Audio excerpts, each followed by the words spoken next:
चलिए तो अब देखते हैं रिप्रोडक्टिव सिस्टम या प्रजनन तंत्र के बारे में। तो अपने ही समान नए जीवों की उत्पत्ति को हम जनन कहते हैं। यानी अपने ही समान नए जीवों की उत्पत्ति करना जनन कहलाता है। तीन प्रकार से प्रजनन हो सकता है, यानी समस्त प्रकार के जीवों में तीन प्रकार से प्रजनन की प्रमुख विधियां पाई जाती हैं। एक होता है वर्धी प्रजनन, जिसे हम वेजिटेटिव रिप्रोडक्शन कहते हैं। दूसरा होता है अलैंगिक प्रजनन, जिसे हम एसेक्सुअल रिप्रोडक्शन कहते हैं। तीसरा होता है लैंगिक प्रजनन, जिसे हम सेक्सुअल रिप्रोडक्शन कहते हैं। तो एक एक करके तीनों के बारे में देखते हैं। तो कायिक प्रजनन या वर्धी प्रजनन या वेजिटेटिव रिप्रोडक्शन में पौधों में पाया जाता है, जैसे कि गन्ना हो गया, शकरकंद हो गया, आलू हो गया, गुलाब हो गया। इनमें क्या होता है, शरीर के किसी एक भाग को तोड़कर लगा दिया जाता है तो उससे एक नए जीव की उत्पत्ति हो जाती है। यानी ये भी एक प्रकार से नई जातियों की उत्पत्ति करने का तरीका है। तो ये भी प्रजनन हुआ, लेकिन ये चूंकि कायिक भाग से यानी कि किसी शरीर के एक भाग से हो रहा है, इसलिए इसे वेजिटेटिव रिप्रोडक्शन, वर्धी प्रजनन या कायिक प्रजनन के नाम से जाना जाता है और केवल मुख्यतः पौधों में ही ये पाया जाता है। अगला होता है अलैंगिक प्रजनन। तो अलैंगिक जनन में नर और मादा की आवश्यकता नहीं होती है। इसके एग्जाम्पल हाइड्रा और अमीबा है। अमीबा में विखंडन विधि द्वारा अलैंगिक प्रजनन होता है। तो अमीबा में विखंडन विधि द्वारा अलैंगिक प्रजनन होता है, जबकि हाइड्रा में मुकुलन या बडिंग द्वारा अलैंगिक प्रजनन होता है। मुकुलन या बडिंग द्वारा अलैंगिक प्रजनन होता है। अब लैंगिक प्रजनन क्या होता है, तो इसके लिए नर और मादा यानी मेल और फीमेल की आवश्यकता होती है। पुरुषों में जनन क्षमता, यानी अगर मानव की बात की जाए तो मानव में पुरुषों में जनन क्षमता 14 से 16 वर्ष की उम्र में आ जाती है, जबकि अगर महिलाओं की बात की जाए तो उनमें जो जनन क्षमता है वो 12 से 14 साल की उम्र में आ जाती है। खास बात क्या है कि पुरुषों की जो जनन क्षमता है ये जिंदगी भर यानी जीवन भर बनी रहती है, जबकि महिलाओं की जीवन जो जनन क्षमता है वो 45 से 50 साल की उम्र तक आते आते समाप्त हो जाती है। अब हम एक एक करके नर जननांगों को देख लेते हैं, यानी कि मेल रिप्रोडक्टिव ऑर्गन्स को देख लेते हैं, फिर हम फीमेल रिप्रोडक्टिव ऑर्गन्स देख लेते हैं, उनके काम क्या है। तो सबसे पहले देखते हैं हम मेल रिप्रोडक्टिव ऑर्गन या नर जननांग। नर जननांग में सबसे प्रमुख नर जननांग होता है वृषण या टेस्टिस। तो मानव में ये एक जोड़ी पाए जाते हैं, यानी कि संख्या में दो होते हैं। ये शरीर के बाहर पाए जाते हैं और शरीर के बाहर पाए जाने का एक प्रमुख कारण ये होता है कि इनमें जो शुक्र जनन की प्रक्रिया होती है, यानी कि स्पर्म निर्माण की जो प्रक्रिया है, वो शरीर के अंदर जो टेम्परेचर है वो उसके लिए ज़्यादा हो जाता है। यानी कि उस टेम्परेचर पे शुक्र जनन की प्रक्रिया नहीं हो सकती। इसलिए टेम्परेचर को कम करने के लिए जो वृषण है वो शरीर के बाहर पाए जाते हैं। इसके दो कार्य होते हैं, किसके, वृषण के। पहला तो शुक्राणुओं का निर्माण करना और दूसरा टेस्टो एंड्रोजन नामक हार्मोन निकालना। एंड्रोजन हार्मोन एक हार्मोन नहीं है, ये बहुत सारे हार्मोन्स का समूह है। इसमें लगभग 20 प्रकार के हार्मोन्स हैं और उनमें सबसे प्रमुख हार्मोन रहता है टेस्टोस्टेरोन। तो वृषण के दो कार्य होते हैं, पहला तो शुक्राणुओं का निर्माण करना यानी स्पर्म्स का निर्माण करना, और दूसरा होता है एंड्रोजन नामक हार्मोन्स का स्त्रावण करना। और ये एंड्रोजन 20 अलग अलग प्रकार के हार्मोन्स रहते हैं, इन्हीं में एक प्रमुख हार्मोन रहता है टेस्टोस्टेरोन। अब टेस्टोस्टेरोन का काम क्या रहता है, तो पुरुषों में जो द्वितीयक लैंगिक लक्षण है, यानी कि दाढ़ी और मूंछ का आना, आवाज का भारी होना, ये जो सारी चीजें हैं ये टेस्टोस्टेरोन ही नियंत्रित करता है। यही मुख्य जननांग है, कौन, टेस्टिस। टेस्टिस मुख्य जननांग है, नर जननांग है। और अन्य जितने भी हम जिन्हें रिप्रोडक्टिव ऑर्गन मानते हैं वो सहायक के रूप में है, यानी सहायता करते हैं सिर्फ। शुक्राणु निर्माण में प्रोस्टेट ग्रंथि भाग लेती है। कौन सी ग्रंथि भाग लेती है, प्रोस्टेट ग्रंथि भाग लेती है, जबकि सर्टोली की कोशिकाएं मदद करती हैं। तो सर्टोली की कोशिकाएं कहाँ पाई जाती हैं, वृषण में यानी टेस्टिस में पाई जाती है। यह इपिडिडिमिस नामक झिल्ली में बंद रहता है, यानी वृषण जिस एक झिल्ली के अंदर घिरे रहते हैं उस झिल्ली को एपिडिडिमिस कहते हैं। क्या कहते हैं, एपिडिडिमिस झिल्ली कहते हैं। अब तो वृषण एक जोड़ी पाए जाते हैं, दो होते हैं, शरीर के बाहर पाए जाते हैं, शुक्राणु निर्माण और एंड्रोजन हार्मोन निकालते हैं। टेस्टोस्टेरोन सबसे प्रमुख है। टेस्टोस्टेरोन का काम क्या है, द्वितीयक लैंगिक लक्षणों का विकास करना, दाढ़ी मूंछ और आवाज का भारी होना। मुख्य नर जननांग यही है, प्रोस्टेट ग्रंथि भाग लेती है, सर्टोली की कोशिकाएं पाई जाती है और एपिडिडिमिस झिल्ली में ये बंद रहते हैं। जबकि दूसरा अंग रहता है अधिवृषण। देखो जहां पर भी अधि शब्द लगा रहे उसका मतलब होता है उसके ऊपर, यानी जिस वर्ड के आगे अधि लगा रहा है, जैसे यहाँ पर लिखा है अधिवृषण, तो अधिवृषण का मतलब यह है कि वृषण के ऊपर जो भाग है, तो अधिवृषण यह वृषण से जुड़ा हुआ रहता है और परिपक्व शुक्राणुओं को संचय करने का काम करता है। यानी जो भी शुक्राणुओं का निर्माण हो चुका है परिपक्व, उनको ये स्टोर करके रखता है। ये एक टैंक है जिसमें शुक्राणु स्टोर होके पड़े रहते हैं। अगला भाग है वॉस डिफरेंस। वॉस डिफरेंस क्या होती है? ये दो नलियां रहती है जो दोनों टेस्टिस से एक एक जुड़ी रहती हैं और ये शुक्राणुओं को बाहर पेनिस तक लेके आती है। तो एक पतला नस के समान वॉस डिफरेंस होता है जो शुक्राणुओं को पेनिस तक पहुंचाने का मार्ग प्रदान करता है। कौन? Was difference. जबकि पेनिस या सीसन क्या होता है? तो यह बाह्य जननांग यानी बाह्य सहायक जननांग के रूप में कार्य करता है। इसके दो मुख्य कार्य हैं। पहला तो शुक्राणुओं को वेजाइना के अंदर तक पहुंचाने का कार्य करता है, यानी शुक्राणुओं को वेजाइना के अंदर यूट्रस तक पहुंचाने का काम कौन करता है? सेशन करता है, यानी पेनिस करता है। वहीं जो ब्लडर कौन है? जो मतलब मूत्राशय है, जहां पर मूत्र इकट्ठा हुआ है, वहां से यूरेथ्रा द्वारा जो पेशाब भेजा गया है उसे शरीर के बाहर निकालने का काम करता है। तो पेनिस के दो काम है। पहला तो जो वॉस डिफरेंस से शुक्राणु आए हुए हैं, स्पर्म्स आए हुए हैं, उन्हें वेजाइना के अंदर यूट्रस तक पहुंचाना, और दूसरा काम होता है जो ब्लडर यानी मूत्राशय में मूत्र इकट्ठा हुआ है वो यूरेथ्रा के जरिए जब पेनिस तक पहुंचता है तो उसे शरीर के बाहर निकालना। तो वेसेक्टोगेमी क्या कहलाता है? पुरुष नसबंदी को वेसेक्टोगेमी कहते हैं, क्योंकि यहाँ पर वेस को काट देते हैं। किसको काट देते हैं? वेस को काटकर गेमी करना, तो वेसेक्टोगेमी।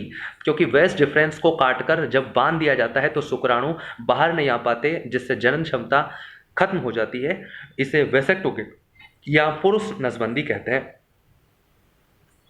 तो दो वृषण होते हैं, एपिडिडिमिस नामक झिल्ली से घिरे होते हैं। अधिवृषण पाया जाता है, अधिवृषण से ही कौन जुड़ी रहते हैं? वॉस डिफरेंस जुड़ी रहती है और पेनिस के जरिए शुक्राणु बाहर निकलते हैं। अब अपन देख लेते हैं मादा जननांग। तो मादा जननांग में सबसे प्रमुख मादा जननांग रहता है अंडाशय। क्या रहता है? ओवरी या अंडाशय। एक जोड़ी पाई जाती है मनुष्य में, यानी कि दो होती है। किसमें? फीमेल में पाई जाती है। मुख्य मादा जननांग है ये, मेन फीमेल रिप्रोडक्टिव ऑर्गन है। कौन? ओवरी या अंडाशय।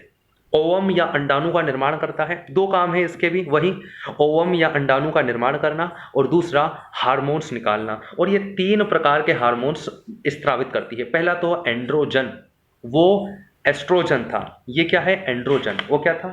एंड्रोजन। ये है एस्ट्रोजन। तो एस्ट्रोजन नामक हार्मोन निकालती है। एस्ट्रोजन का काम क्या है? जो मेंस्ट्रुअल साइकिल है, एमसी जो साइकिल है, उसको ये कंट्रोल करता है, रेगुलेट करता है। कौन? Estrogen hormone.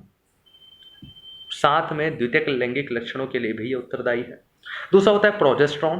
प्रोजेस्ट्रॉन जो स्तनों के विकास है उनके लिए, प्लस गर्भधारण में सहायक होता है। तो प्रोजेस्ट्रॉन गर्भधारण में सहायक होता है, प्रोजेस्ट्रॉन हार्मोन। वहीं तीसरा होता है रिलैक्सिन। तो रिलैक्सिन हार्मोन डिलीवरी के समय रिलैक्स करता है, जो यूटेरस की मार्ग है उसे चौड़ा करने का काम करता है, मांसपेशियों को शिथिल करता है।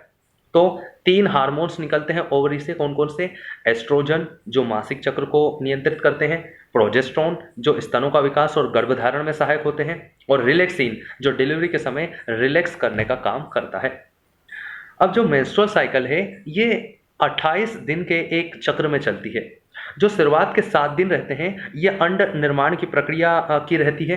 खास बात क्या है कि जो दो ओवरी पाई जाती है मानव में, वो दोनों एकांतर क्रम में काम करती है, अल्टरनेट काम करती है। यानी कि अगर राइट साइड वाले ने इस महीने अंडा बनाया है तो अगले महीने लेफ्ट साइड वाली बनाएगी। यानी हर 2 महीने पे एक बार किसका काम आता है? एक ओवरी का।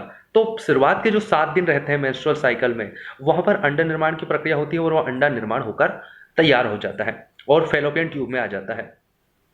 अगले 14 दिन तक वो वहीं पर रुकता है, फर्टिलाइजेशन का इंतजार करता है कि शुक्राणु आएंगे, फर्टिलाइज करेंगे। अगर नहीं होता है तो अंतिम जो 7 दिन रहते हैं वो शुक्राणुओं को, मतलब कि जो वो रहते हैं अंडाणु, जो खराब हो चुका है अंडा, उसे बाहर निकालने की प्रक्रिया चलती रहती है।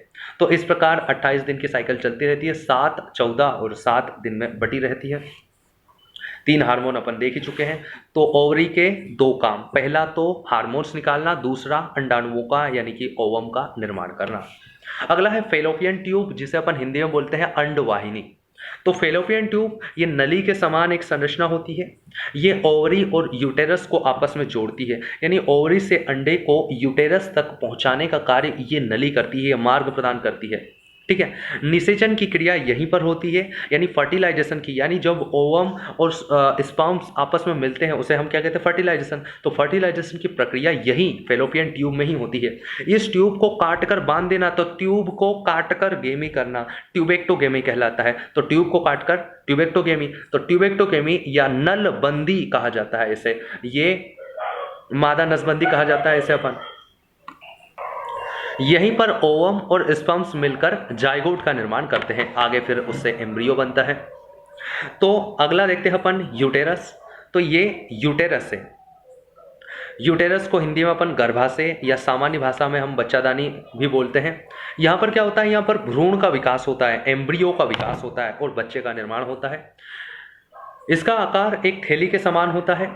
बच्चा इमियोटिक झिल्ली के अंदर बंद रहता है, यानी यहाँ पर जब बच्चे का निर्माण होता है भ्रूण का, तो भ्रूण एक झिल्ली से घिरा हुआ रहता है। उस झिल्ली को हम इमियोटिक झिल्ली कहते हैं। कौन सी झिल्ली कहते हैं, इमियोटिक झिल्ली कहते हैं। और सबसे पहले बच्चे में जब निर्माण प्रारंभ होता है उसका, तो सबसे पहले हृदय का निर्माण होता है, हार्ट बनता है। भ्रूण को भोजन गर्भनाल या प्लेसेंटा द्वारा प्राप्त होता है, यानी अपनी माता से बच्चा भोजन किसके जरिए प्राप्त करता है, तो प्लेसेंटा या गर्भनाल के जरिए प्राप्त करता है। गर्भावस्था के दौरान आयरन और कैल्शियम की महिलाओं में कमी हो जाती है, तो एक जोड़ी ओवरी पाई जाती है जो ओवम का निर्माण करती है। फेलोपियन ट्यूब के जरिए अंडा यूटेरस में पहुंचता है, यानी गर्भाशय में पहुंचता है, और फेलोपियन ट्यूब में ही फर्टिलाइजेशन होता है। ठीक है, अब अपन देखते हैं फर्टिलाइजेशन क्या होता है या निषेचन क्या होता है। तो नर युग्मक का मादा युग्मक से, मेल गैमेट का फीमेल गैमेट से, देखो नर युग्मक का मादा युग्मक से, मेल गैमेट का फीमेल गैमेट से, या स्पर्म का ओवम से, कुछ भी बोल सकते हैं, तीनों में से मिलना ही फर्टिलाइजेशन कहलाता है। और ये मिलने की प्रोसेस मादा के अंदर अगर हो रही है तो उसे अंतः निषेचन, और बाहर हो रही है तो उसे बाह्य निषेचन कहेंगे। मानव में ये मादा के अंदर होती है, यानी फीमेल के अंदर फेलोपियन ट्यूब में होती है। कहाँ पर होती है, फेलोपियन ट्यूब में होती है। यह क्रिया फेलोपियन ट्यूब में होती है। निषेचन के पश्चात जाइगोट का निर्माण होता है, और जाइगोट एक 2x संरचना रहती है। 2x संरचना का मतलब क्या है, यानी कि यहाँ पर नंबर ऑफ क्रोमोसोम्स 46 होते हैं, यानी 23 जोड़े ही होते हैं, कम नहीं होते हैं।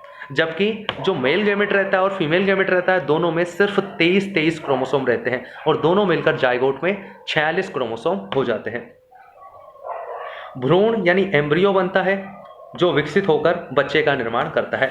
तो मेल गैमेट और फीमेल गैमेट फेलोपियन ट्यूब में मिलते हैं, इसे अपन फर्टिलाइजेशन कहते हैं। फर्टिलाइजेशन से जाइगोट बनता है। जाइगोट के आगे की अवस्था रहती है एम्ब्रियो या भ्रूण बनता है। भ्रूण से आगे जाकर बच्चे का निर्माण हो जाता है। 23 जोड़े क्रोमोसोम रहते हैं मेल गैमेट में, 23 क्रोमोसोम रहते हैं सिर्फ मेल गैमेट में, और 23 क्रोमोसोम रहते हैं फीमेल गैमेट में। ये दोनों मिलकर जो जाइगोट बनाते हैं उसमें 46 क्रोमोसोम हो जाते हैं। एक बार में लगभग 7 ml वीर्य निकलता है, यानी पुरुष से जब एक बार में वीर्य का स्त्रावण होता है तो लगभग ऑन एवरेज 7 ml वीर्य निकलता है, जिसमें लगभग 20 लाख स्पर्म होते हैं। कितने, 20 लाख स्पर्म होते हैं। और प्रत्येक शुक्राणु में, मतलब हर एक स्पर्म में एक नए बच्चे को जन्म देने की क्षमता होती है। यानी कि एक मनुष्य में, यानी कि एक पुरुष में इतने शुक्राणु होते हैं कि वह दुनिया में जितने लोग हैं उतने ही नए जीवों को, यानी नए मनुष्यों को उत्पन्न करने की क्षमता रखता है, अगर हर एक शुक्राणु का प्रयोग हो तो। अब जुड़वा बच्चे या ट्विंस बेबी का निर्माण कैसे होता है, तो 2 प्रकार के जुड़वा बच्चे हो सकते हैं। एक को हम बोलते हैं मोनोजाइगोटिक और दूसरे को बोलते हैं डाइजाइगोटिक। मोनोजाइगोटिक और डाइजाइगोटिक। अब मोनोजाइगोटिक में क्या होता है, अगर एक ओवम से, यानी एक अंडे से एक स्पर्म ही मिल रहा है और वो टूटकर 2 बच्चों का निर्माण अगर हो जाए उससे, तो हम उसे कहेंगे, क्या कहेंगे, मोनोजाइगोटिक। क्या कहेंगे, मोनोजाइगोटिक। यहाँ पर चेहरा आदाय पूरा समान होता है सभी में, यानी कि दोनों बच्चों में, और उनका सेक्स भी समान होगा, यानी कि वो तो या तो लड़का लड़का उत्पन्न होगा दोनों, या फिर लड़की लड़की उत्पन्न होंगी। तो मोनोजाइगोटिक में सब कुछ समान रहता है। जबकि एक प्रकार के जुड़वा बच्चे डाइजाइगोटिक भी, दूसरे प्रकार के डाइजाइगोटिक भी होते हैं। डाइजाइगोटिक में क्या होता है, जब 2 स्पर्म एक अंडे के अंदर घुस जाते हैं। खास बात क्या है कि एक स्पर्म एक ही अंडे को निषेचित करता है और एक अंडे के अंदर एक से ज़्यादा स्पर्म नहीं जा सकता, लेकिन बाय चांस कभी कंडीशन बन जाती है कि अगर 2 स्पर्म घुस गए तो वहाँ पर डाइजाइगोटिक उसे हम कहेंगे, और यहाँ पर 2 बच्चों का निर्माण होगा। तो यहाँ पर ज़रूरी नहीं है कि दोनों बच्चों का चेहरा समान हो, दोनों बच्चों का सेक्स समान हो, अलग अलग भी हो सकता है, चेहरा भी अलग अलग हो सकता है, तो उसे हम डाइजाइगोटिक ट्विन्स कहते हैं। और अपन टेस्ट ट्यूब बेबी के बारे में देख लेते हैं, यानी परखनली शिशु क्या होता है। इसे हम इन विट्रो फर्टिलाइजेशन भी कहते हैं। क्या बोलते हैं? IVF, in vitro fertilization. Test tube baby या परखनली शिशु जब निषेचन की क्रिया शरीर के अंदर ना कराकर बाहर करवाई जाती है तो परखनली शिशु कहलाता है। क्या कहलाता है? परखनली शिशु कहलाता है। यहाँ पर फीमेल से क्या है, ओवम को बाहर निकाल लिया जाता है और मेल से स्पर्म को ले लिया जाता है, और टेस्ट ट्यूब में एक ऐसा वातावरण तैयार किया जाता है जैसा फेलोपियन ट्यूब के अंदर रहता है, वही टेम्परेचर, वही सारी चीज़ें, और फर्टिलाइजेशन बाहर ही करवा लिया जाता है और जाइगोट का निर्माण करवाया जाता है, और जाइगोट बनाकर उसे गर्भाशय में यानी यूटेरस में डाल दिया जाता है, और उसके बाद फिर बच्चे का निर्माण नेचुरल प्रोसेस से होता है। लेकिन इसकी आवश्यकता क्यों पड़ी? इसकी आवश्यकता देखो 2 कंडीशन में हो सकती है। पहली बात तो कि स्पर्म कम बन रहे हैं, यानी पुरुष में शुक्राणुओं की संख्या कम मात्रा में बन रही है, तो या फिर जो फीमेल है उसमें जो फेलोपियन ट्यूब है वो ठीक तरह से काम नहीं कर रही है, तो ऐसे में टेस्ट ट्यूब बेबी की आवश्यकता होती है। पहली टेस्ट ट्यूब जो बनी थी दुनिया की, वो बनी थी ब्रिटेन में, पैदा हुई थी ये लुइस ब्राउन 1978 में। कौन? लुइस ब्राउन, ब्रिटेन में। जबकि भारत में जो पहली टेस्ट ट्यूब बेबी बनी थी वो बनी थी इंदिरा, ये मुंबई में पैदा हुई थी 1986 में। अब सेरोगेट मदर क्या होता है, जिसे अपन किराए का गर्भ भी कहते हैं। तो किसी और के बच्चे को IVF तकनीक यानी इन विट्रो फर्टिलाइजेशन तकनीक द्वारा अपने गर्भ में पालने की जो प्रोसेस होती है उसे हम सेरोगेट मदर कहते हैं। ये ओडिशा में काफ़ी मात्रा में प्रचलित हमें देखने को मिलती है। देखो खास बात क्या है कि अगर फेलोपियन ट्यूब में दिक्कत है या स्पर्म काउंट कम बन रहे हैं तो हम ये इन विट्रो फर्टिलाइजेशन यानी टेस्ट ट्यूब बेबी के जरिए उसी माँ से हम बच्चा उत्पन्न कर सकते हैं, क्योंकि उसका गर्भाशय ठीक ठाक काम कर रहा है। लेकिन अगर गर्भाशय भी ठीक से काम नहीं करे तो वहाँ पर फिर हमें सेरोगेट मदर की आवश्यकता होती है। अब परिवार नियोजन के लिए अपन ने पढ़ा था कि एक तो होता है वेसेक्टोगेमी, वेस को काट देना, वेसेक्टोगेमी, ये पुरुष नसबंदी कहलाती है। जबकि ट्यूबेक्टोगेमी, ट्यूब को काट देना, फेलोपियन ट्यूब को काट कर बांध देना, ट्यूबेक्टोगेमी कहलाता है। जबकि एक होता है हिस्टेरोगेमी। क्या कहलाता है? हिस्टेरोगेमी। हिस्टेरोगेमी क्या होता है? यूटेरस को ही बाहर निकाल दिया जाता है, यानी बच्चादानी को जो गर्भाशय है उसे ही बाहर निकाल दिया जाता है। तो इस प्रोसेस को हम बोलते हैं हिस्टेरोगेमी। क्या बोलते हैं? हिस्टेरोटॉमी बोलते हैं। क्या बोलते हैं? टॉमी।